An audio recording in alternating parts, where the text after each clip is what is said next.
कपिल, आपको भी बधाई आपकी नन्ही परी के लिए। थैंक यू मेघना, थैंक यू सो मच। गुलजार साहब कैसे हैं? बिल्कुल। मैं अभी आपका नाम ले रहा था ना, मेघना गुलजार, तो मैंने जब जब गुलजार साहब का नाम लिया, हमेशा गुलजार साहब बोलते ना हम, तो मैं आपको भी बोलने लगा था, मेघना गुलजार साहब। छपाक जो फिल्म आ रही है, ये एक रियल इंसिडेंट के ऊपर बेस्ड है। मेघना जो है वो सोशल इश्यूज पे काफी फिल्में बनाती हैं। अच्छा, कॉमेडी पे आपने कभी नहीं फिल्में बनाई? बड़ा नया नया टैलेंट आया है। आप मिले नहीं ना कपिल? मैं तो फिर भी चलो काम करता हूँ, काफी लोग हैं जो। अच्छा मेघना, आपकी फिल्मों में गुलजार साहब के लिरिक्स भी रहते हैं जी। तो आप उनको पेमेंट करती हैं या बेटी होने का अधिकार समझ के आप पैसे मार लेती हैं पापा के? एक्चुअली इस बार क्योंकि हम प्रोड्यूसर हैं तो मौका अच्छा था ये पेमेंट का थोड़ा सा नेगोशिएशन करने का। अच्छा। इससे पहले तो मैं कभी प्रोड्यूसर नहीं थी, तो वो डायरेक्टली लिरिसिस्ट और प्रोड्यूसर के बीच में होता था। अच्छा। पर मैं कई बार उनसे कई सारे लिरिक्स दोबारा लिखवाती हूँ, तो मतलब 3 गाने के बदले में 5 गाने वो एक्चुअली लिख ही लेते हैं मेरे लिए। सो फिर वो हो जाता है एडजस्ट मामला। वाह, ये मेघना ही कर सकती है। मैं एक बार, मेरे को सौभाग्य मिला उनसे मिलने का, हम लोग घर गए थे गुलजार साहब के मिलने, तो मैं तो उनका ऐसे देख रहा था, डस्टबिन में कुछ इन्होंने लिख के फेंक दिया, वही उठा ले हम, कुछ भी ले, है ना, उठा लो एक्चुअली। और आज आपसे मिलके बहुत अच्छा लग रहा है हमें। अच्छा, मैं जब गुलजार साहब से मिला तो वो इतना प्यारा बोलते हैं, आप वो हो जाते हो, क्या बोलते हैं उसको, वशीभूत हो जाते हो। बड़े प्यार से अदब से बात करते हैं, ऊपर से उर्दू लैंग्वेज का इस्तेमाल करते हैं। पर आप ज्यादा बेहतर बता सकती हैं। जी। पापा को आपके को भी गुस्सा आता है? नहीं, क्योंकि मैं उनको मौका नहीं देती। काफी बोरिंग सी बेटी थी मैं। so sweet. ये तो सच नहीं है। Tell us more. नो, मतलब आई थिंक मुझे क्लियरली पता है कि उन्होंने आई थिंक मेरी पूरी जिंदगी में एक बार ऊंची आवाज से मुझे डांटा होगा। क्या कहा था उन्होंने आपको? I think I was in 4th standard और समथिंग। अच्छा। 10-11 साल की थी, पियानो सीख रही थी, और वो एक साल ऐसा था कि स्कूल में भी क्लासेस थे, पियानो क्लासेस भी थे, बैले क्लासेस भी थे, तो मतलब हर evening there was some class, तो मतलब बाहर जाके स्कूल के बाद खेलने का वक्त नहीं होता था। राइट। और एक दिन पता नहीं, एक थोड़ा सा रिबेलियस सा मूड हुआ, तो मैंने पियानो प्रैक्टिस कर रही थी और वो पीस सही नहीं बज रहा था, गलतियां हो रही थी, पर मैंने बंद कर दिया कि मुझे नहीं करना है, मुझे खेलने जाना है। And that was the only time I think he raised his voice at me and opened the piano and said कि बैठी रहो, प्रैक्टिस करती रहो जब तक सही नहीं बजाती। ये उनकी डांट थी? हाँ। बस अच्छा, तो हमें लगता है डांट वही होती। चलो चलो, हमारे साथ तो वैसा होता है ना। दीपिका, आपको कभी आपके पापा ने डांटा? बहुत ज्यादा। जिस अपार्टमेंट में हम लोग रहते थे पहले, एक किचन हमारा ऐसा लंबा था। अच्छा अच्छा, किचन भी लंबे होते हैं आपके? नहीं मतलब खुद भी इतनी लंबी, किचन भी लंबे, wow. God, I have to really think what I say now.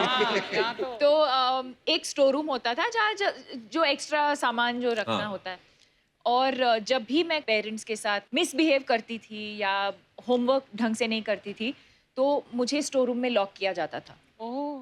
और उसका एक ही स्विच था, एक ही लाइट था, और वो स्विच बाहर था, और पापा ये करते थे, मुझे अंदर डाल के बाहर से लॉक करके लाइट ऑफ करते थे।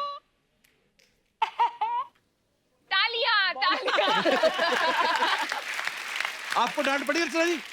मेरे को तो मार भी बहुत पड़ी है, फिर भी मैं सुधरी नहीं। ये बोलने वाला था ना तू? नहीं मैं पहले ही बोल मेरे को किसी ने किस्सा सुनाया था कि अर्चना जी के पापा ने इनको मतलब इनको डांट दिया, तो इन्होंने गुस्से में उनके दोस्त को पीट दिया। ऐसा मैंने सुना था, पर मैंने आज तक अपनी बेटी को नहीं डांटा। तू डांटने वाला पापा नहीं बनेगा, बिल्कुल नहीं। मेरे को तो देख के मजा आता है, मेरे को मेरी प्रोडक्शन है। वाह। अच्छा, मैं कभी कभी सोचता जैसे हम जैसे लोगों के जो पापा बोल देते ना, बेटा जाके छत पे जाओ तो रजाइयों को धूप लगवा दो जाके, होता ना। हाँ। मैं गुलजार साहब कैसे बोलते होंगे? उनकी शब्दावली अलग है ना, उनकी डिक्शनरी अलग है कि घर के पुराने दराज में आज एक लिहाफ मिला,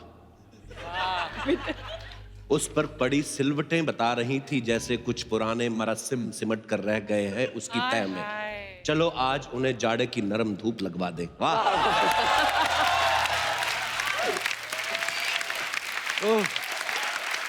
जैसे मम्मी कभी जाती ना बाहर तो बचपन में बोलती थी बेटा मैं बाहर जा रही हूँ 4 सीटी लगेगी तो दाल उतार लेना कुकर में।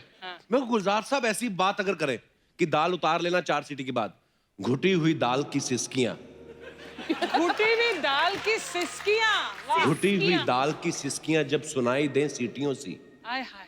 बहने लगे दाल का पानी ज्वालामुखी सा, 4 दफा सुनकर वो सदा, चूल्हे का कान पकड़ के मरोड़ देना ताकि बंद हो जाए चूल्हा।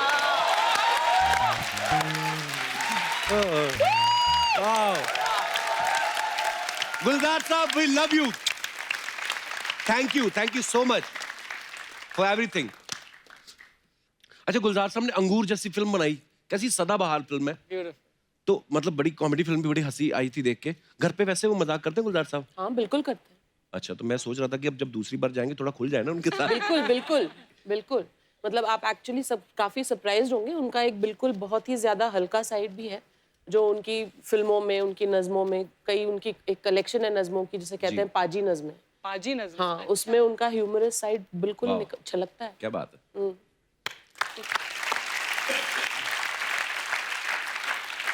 हमने ना कहीं कहते हुए सुना था रणवीर को, दीपिका, कि वो अपना सीरियस साइड जो है वो छुपा के रखते हैं। तो हमने तो आज तक उनको देखा नहीं, ना ही भगवान करे कभी हम उनको देखें। हमें हमेशा उछलते कूदते नाचते गाते अच्छे लगते हैं, पर आपको ज्यादा बेहतर पता होगा वो सीरियस हुए हैं कभी? कभी आपको जब प्रपोज किया था उसके अलावा? तब भी वो सीरियस थे या नहीं मुझे पता नहीं है। फिर भी आपने एक्सेप्ट कर लिया प्रपोजल? कर लिया, अभी देखते हैं। बट ही इज जो कैमरा के सामने जो करते हैं या जो लोग देखते हैं वो हर वक्त ऐसे नहीं होते हैं। ही इज क्वाइट इंटेलिजेंट, जो मैं बहुत बोलती हूँ उनको कि अच्छा। आप ये इंटेलिजेंट साइड दिखाना लोगों को ज़्यादा। बहुत ही सेंसिटिव हैं, बहुत ही इमोशनल हैं।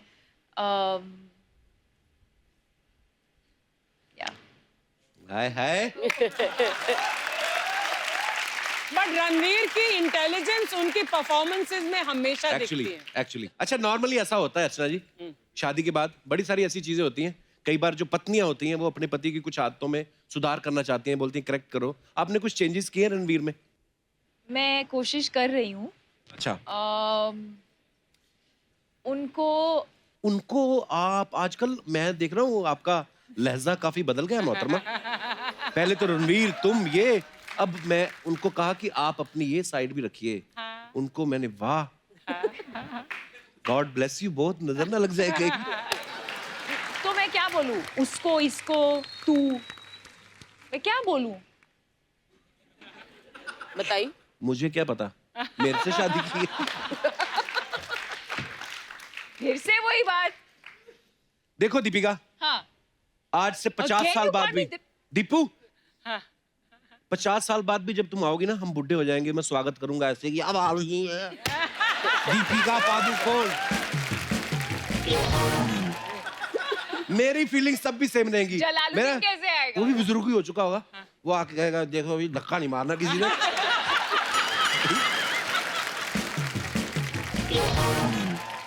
तो मैं अपने यहाँ पे जितने भी हमारे दर्शक विराजमान, मैं उनसे पूछना चाहता हूँ कि क्या आपने कभी अपने पति को चेंज करने की कोशिश की है, और की है तो क्या कामयाब हुई है? क्योंकि शादी तो हो चुकी है, उसके बाद हो सकता है ना मानते हो कि अब तो हो गया, पर फिर भी जो भी आप अपने मजेदार किस्से शेयर कर सकते हैं आप। जी भाई साहब,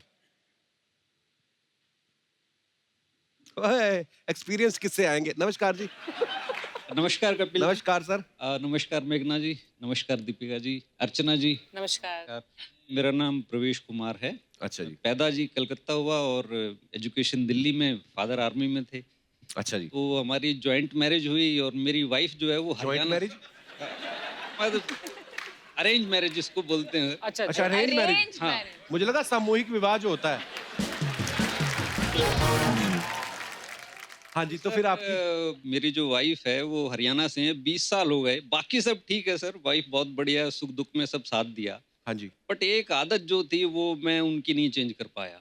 क्या? वो सर जब पानी पीते हैं ना वाइफ, तो वो यहाँ से गटक गटक की आवाज आती है।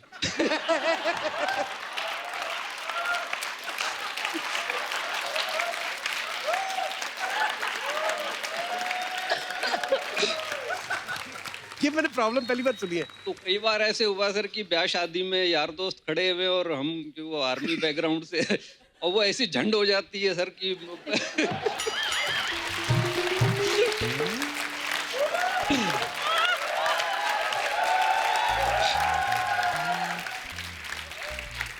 आवाज आने दो सर, फिर क्या हुआ? सर ये वो- तो पानी पीने की आ रही है, लोगों की तो ओरिजिनल ओरिजिनल सर वो ओरिजिनल पीस है हरियाणा से। आपकी कहीं से आवाज वगैरह नहीं आती, मतलब आपका सब ठीक है? मैं सर आपसे कहना चाहूंगा कि जैसे सर शोले के डायलॉग हैं, ऐसे आप हमारी सोच में घुस गए हो। ओहो अच्छा जी, ये हाँ जी, हाँ जी। मैं कहीं शुक्रिया भी आप मतलब ये सर आप जैसे इतनी आपने मेहनत की है हाँ जी। और इतना जो है हर दिन नया करना बड़ा मुश्किल होता है। मैं ये शो में आने से पहले सर पूरी रात जो है मेरे को नींद नहीं आई और मैं सोचा जी कपिल साहब से ये बोलूंगा, तो सामने से मेरे अंदर का ही कपिल बोलता है, उसका ये जवाब होगा।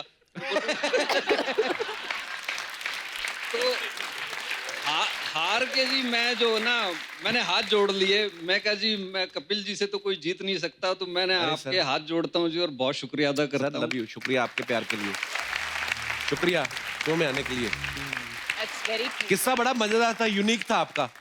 नहीं, पर ये जो घट-घट कह की रहे हैं आवाज आती कपिल, है। वी बोथ अग्री, हम बिल्कुल इनसे सहमत है कि कॉमेडी करना आई थिंक सबसे मुश्किल क्राफ्ट है Actually, इन द मतलब आप- एंटरटेनमेंट रेल्म। सबसे मुश्किल है ये And especially ये format इस जो है, फॉर्मेट में, रियली। Thank you.